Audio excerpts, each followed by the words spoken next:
오늘 우리에게 주신 말씀 보겠습니다. 여호수아 20장 1절부터 마지막 9절까지입니다. 여호수아 20장 1절부터 마지막 9절까지 우리 한 절씩 교독하시겠습니다. 여호와께서 여호수아에게 말씀하여 이르시되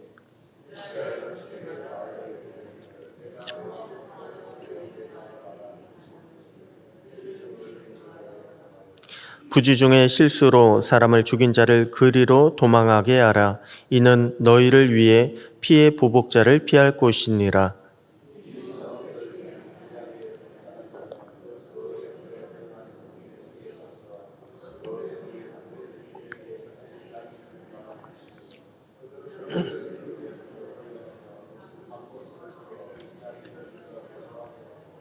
피의 보복자가 그의 뒤를 따라온다 할지라도 그들은 그 살인자를 그의 손에 내주지 말지니 이는 본래 미워함이 없이 부지 중에 그의 이웃을 죽였음이라.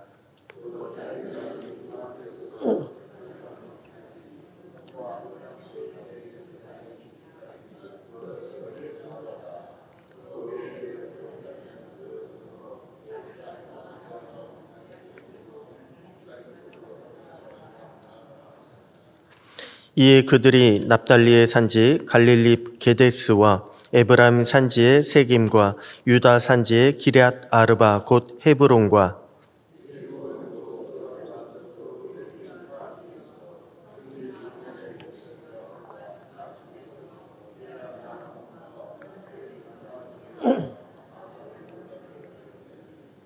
구절 다 같이요. 이는 곧 이스라엘 모든 자손과 그들 중에 거류하는 거류민을 위하여 선정된 성읍들로서 누구든지 부지 중에 살인한 자가 그리로 도망하여 그가 회중 앞에 설 때까지 피의 보복자의 손에 죽지 아니하게 하기 위함이라. 아멘. 할렐루야. 오늘도 말씀 안에 승리하는 복된 날 되시기를 축복합니다. 어제까지요, 여호수아 19장을 끝으로 해서 이스라엘 12지파에 대한 땅의 배분이 다 마쳤다고 제가 말씀드렸습니다. 하나님께서 이스라엘 통해서 계획하신 하나님의 법으로 하나님께서 통치하시는 하나님의 나라가 이제 드디어 시작되게 된 것입니다. 자, 여러분 그렇다면요, 이제 다음 순서는 무엇일까요? 하나님의 나라가 시작됐는데 그 다음에 이제 해야 될 일, 순서는 어떤 것이 있겠습니까? 하나님 나라가 시작됐으니까 무엇보다도 중심이 되는 수도부터 세워야 하지 않을까요? 왜 역사를 보더라도요, 그렇지 않습니까? 새로운 왕조가 들어서게 되면 가장 먼저 하는 일이 수도부터 옮기고 수도를 새로 건설하는 것입니다. 자, 그렇게 본다면요, 하나님 나라의 가장 중심이 되는 수도를 먼저 정하고 세우고 그리고 그 가운데 성전도 건축해야 마땅할 것입니다. 그런데 오늘 본문 보니까요, 땅 분배를 마치고 나서 하나님께서 주신 첫 번째 명령은 뜻밖에도 도피성을 세우라입니다. 도피성을 세우라. 아니, 도피성이 무엇입니까? 말 그대로 도망칠 수 있는 곳입니다. 피난처입니다. 그렇게 생명을 보호받을 수 있는 것이 도피성입니다. 자, 그러면 누구로부터 생명을 보호받을 수 있는 곳입니까? 놀랍게도요, 자신의 실수로 죽인 자의 친족으로부터 생명을 보호받을 수 있는 곳입니다. 한마디로 이곳은요, 사람을 죽여서 살인자가 된 사람이 목숨을 건질 수 있는 유일한 장소라고 하는 곳입니다. 여러분 생각해 보면 놀랍지 않습니까? 하나님께서요, 하나님의 나라를 세우시는데 제일 먼저 하신 일이 죄인들, 그것도 사람을 죽여서 죽을 수밖에 없는 죄인을 위한 도피성을 지정하신 일이었습니다. 여러분 이것이 무슨 뜻인지 아십니까? 우리는요, 하나님의 나라가 하나님의 영광을 위한 나라처럼 보이지만 실은요, 하나님의 나라는 우리의 생명을 살리기 위한 나라라는 거예요. 하나님은 이를 위해서 오래전부터 우리를 택하시고 세우시고 인도하셨다는 말씀입니다. 그래서 오늘 본문의 도피성을 보면요, 우리가 구원받는 원리와 너무나도 흡사합니다. 그래서 많은 성경학자들이 도피성을 그리스도 예수의 모형으로 보기까지 합니다. 자, 그렇다면 도피성은요, 어떤 구원의 원리를 우리에게 가르쳐주고 있을까요? 먼저 우리가 구원을 얻기 위해서는 믿음이 필요하다라고 하는 것을 우리에게 알려주고 있습니다. 무슨 말입니까? 아무리 하나님께서 우리를 위해서 도피성을 만드셨다 할지라도 도피성까지 나아가는 믿음이 없으면 구원받을 수가 없다는 것입니다. 도피성의 제도는 오직 그곳으로 달려가는 자에게 적용이 되지, 도피성의 제도를 하나님께서 만드셨다고 저절로 모든 부지 중에 살인한 사람이 구원받지는 않는다는 것입니다. 이것은요, 예수님의 십자가 보혈이 모든 죄를 위해서 흘리신 보혈이지만 예수님을 믿지 않으면, 십자가 앞에 나아가 죄를 자백하지 않으면 아무 소용이 없는 것과 마찬가지입니다. 오늘 본문의 도피성은 살인죄를 저지른 사람을 위한 곳이라고 했습니다. 여러분, 고대에는요, 지금처럼 체계적인 사법 제도가 없었습니다. 증거를 찾는 것도 어렵고 또한 사건의 내용을 잘 정리하지도 못했습니다. 그러다 보니까 고대에 있어서 가장 공평했던 것이 당한 만큼 똑같이 갚아주는 눈에는 눈, 이에는 이의 동태복수법이었습니다. 똑같이 갚아주는 것. 그런데 그러다 보니까 일부러 사람을 죽인 것과 또한 실수로 사람을 죽인 것이 구별되지가 않습니다. 왜 운전하다가 우리도 실수로 사람을 죽였다라고 하는 기사를 종종 볼 수 있지 않습니까? 그런데 그렇게 되면 나도 똑같이 죽어야 되는 것과 마찬가지예요. 그렇기 때문에 실수로 사람을 죽인 그런 사람을 어떻게든 살리고자 만든 것이 오늘 본문에 나오는 도피성입니다. 그럼 그만큼 당시에는요, 워낙에 눈에는 눈, 이에는 이, 이것이 알려져 있었고 이것이 진리처럼 여겨졌기 때문에 사람들은요, 죽을 수밖에 없었습니다. 그런데 그 실수로 죽인 사람이 내가 어떻게든 살기 위해서는 도피성까지 도망쳐야 합니다. 도피성까지 나아가야 합니다.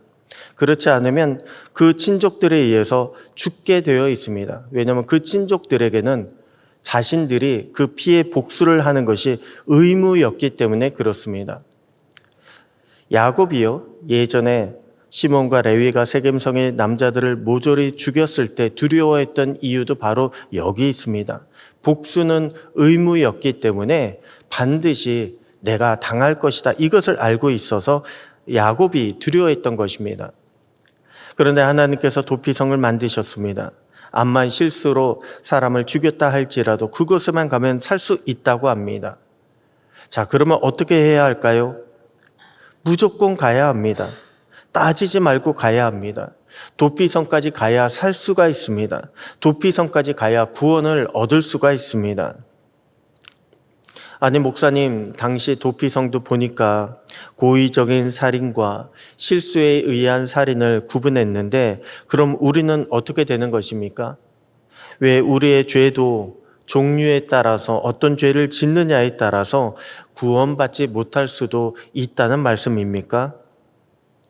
여러분, 우리에게 구원받지 못할 그런 죄가 있을까요? 아니요, 그렇지 않습니다. 예수님의 보혈은요, 모든 죄에서 우리를 구원할 능력이 있다고 말씀을 주고 있습니다. 요한일서 1장 7절을 보면 이렇게 말씀하고 있습니다. 예수의 피가 우리를 모든 죄에서 깨끗하게 하실 것이다. 요한복음 1장 7절은 분명히 우리에게 모든 죄에서 예수의 피가 우리를 깨끗하게 하여 주실 것이라고 말씀을 주고 있습니다. 왜 종종 전도하다 보면요, 이런 분들을 만나게 됩니다. 아유, 하나님께서 나 같은 죄인도 용서해 주실까? 나는 용서받지 못할 것 같다. 그래서 내가 교회에 나가지 못하겠다. 또는 우리 가운데도 계속 반복적으로 넘어지고 실수하고 죄를 짓는 그런 모습을 볼 때면 나는 구원받지 못한 것이 아닌가라고 하는 그런 의심이 들 때가 있습니다. 그런데 여러분, 의심은요, 사탄이 주는 것입니다. 죄를 지었으니 너는 죽어 마땅하다라고 그렇게 질책하게 만드는 것, 이것도 사탄이 주는 것입니다. 우리 주님이 주시는 마음은 무엇입니까? 너는 죄를 지었으니 나에게 오라입니다. 너는 죄를 지었으니 나에게 오라. 그래서 에베소서 3장 12절은요, 이렇게 말씀하고 있습니다. 우리가 그 안에서 그의 믿음으로 말미암아 담대함과 확신을 가지고 하나님께 나아감을 얻었다. 우리 주님의 보혈 의지에서 우리는 의로우신 하나님, 우리 하나님께, 거룩하신 하나님께 나아감을 얻을 수 있는 담대함을 얻었다라고 그렇게 말씀을 주고 있습니다. 오늘 저와 여러분도 믿어야 도피성으로 갈 수가 있습니다. 믿어야 구원받을 수 있고 믿어야 우리 죄를 깨끗이 씻어낼 수가 있습니다. 오늘 이 말씀을 믿으시고 오늘도 우리 주님을 힘입어서 죄로부터 멀리 떨어지고 오직 주님과 동행할 수 있는 저와 여러분 되시기를 주님의 이름으로 축복합니다. 다음으로 도피성은요, 구원을 얻기 위해서 뭐가 필요하다고 말씀을 주고 있을까요? 구원을 얻기 위해서는 죄에 대한 자백이 필요하다고 우리에게 말씀 주고 있습니다. 암만 도피성이 사람을 살리기 위해서 만들어졌지만요, 무조건 받아주는 것은 아닙니다. 4절에 보니까 도피성에 들어가기 위해서는 성읍 장로들에게 사건을 말하라라고 그렇게 말씀하고 있습니다. 사건을 말하라. 한마디로 내가 무슨 죄를 어떻게 지었습니다라고 하는 것을 구체적으로 자백하라는 것입니다. 여러분, 우리도 죄 용서 받으려면요, 자백이 필요합니다. 그냥 하나님 용서해 주십시오라고 말하는 것으로 끝나는 것이 아니라 자백이 필요합니다. 내가 어떤 죄를 지었습니다. 내가 어떻게 했습니다. 여러분, 자백이라고 하는 것, 회개라고 하는 것은요, 우리가 구원을 얻는 데 있어서 필수 요소가 됩니다. 그렇기 때문에 요한일서 1장 9절은요, 이렇게 말씀을 주고 있습니다. 만일 우리가 우리 죄를 자백하면 그는 미쁘시고 의로우사 우리 죄를 사하시며 우리를 모든 불의에서 깨끗하게 하실 것이다 라고 말씀을 주고 있습니다. 우리의 회개가, 죄에 대한 자백이 우리를 의롭게 만들어 준다는 거예요. 예수의 보혈로 깨끗이 씻어낼 때 그때 우리는 깨끗하게 씻김받은 의인이 될 수 있다는 것입니다. 의로우신 우리 주님과 동행할 수 있는 능력을 우리는 회개를 통해서, 십자가 보혈의 능력을 통해서 우리는 얻을 수 있다는 말씀입니다. 여러분, 주님은 지금도요, 우리의 도피성이 되십니다. 주님은 우리의 피난처가 되시고 우리의 구원의 반석이 되신다는 것을 믿으시기 바랍니다. 오늘 저와 여러분도 보혈의 능력을 의지하여 죄와 싸워 이기시고 또한 우리 주님을 힘입어서 날마다 주님과 더불어 주님의 은혜와 평강을 누리는 복된 날, 복된 저와 여러분 모두가 되시기를 우리 주님의 이름으로 축복합니다. 기도하겠습니다. 하나님 아버지, 감사합니다. 주님은 우리를 사랑하시고 구원하시고 동행하시기 위해서 십자가 보혈을 흘려 주셨습니다. 영원한 안식처를 제공해 주셨습니다. 오늘 우리가 주님의 사랑을 깨닫고 힘입어서 믿음으로 우리 주님과 동행할 수 있게 되기를 소원합니다. 오늘날 우리는 수많은 죄의 유혹 가운데 살아가고 있사오니 예수의 보혈을 의지하여 이 모든 것들을 이겨내게 하시고 오직 주님의 은혜와 평강만을 누리며 살아가게 하여 주시옵소서. 우리의 모든 죄를 사하시고 선한 길로 인도하시는 살아계신 우리 주 예수님의 이름으로 기도드립니다. 아멘.